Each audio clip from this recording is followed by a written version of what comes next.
দিনটা ছিল 19শে জ্যৈষ্ঠ, লোকনাথ পুজো। তো আমাদের বাড়িতে কিন্তু লোকনাথ পুজো হয়। তো দেখো এখানে কিন্তু লোকনাথ পুজোর জন্য সমস্ত জোগাড় হয়ে গেছে, আর প্রত্যেকবারের মতন কিন্তু সমস্ত জোগাড়ই করেছে আমার ঠাকুমা। আর এই হচ্ছে আমাদের ঘরের আরও সমস্ত ঠাকুর। এখানে আছে লক্ষ্মী, গণেশ, মনসা, তারপর মহাদেব, মা কালী সমস্তই আছে।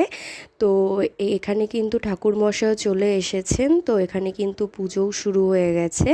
তো এবারে কিন্তু যেহেতু পাকা ভোগ দিতে হয় না, তো সেই জন্য কিন্তু এবারে খিচুড়ি ভোগটা করা হয়নি। তো লুচি, সুজি, আমিত্তি, তারপরে ফল প্রসাদ দিয়েই কিন্তু পুজোটা করা হয়েছে। আর এখানে কিন্তু মা ঠাকুমা পুজোটা করছে, আর পুজোটা কিন্তু শেষ হয়ে গেছে। আর এটা কিন্তু ছিল প্রসাদ। তো এটা লোকনাথ পুজোর আসল প্রসাদ।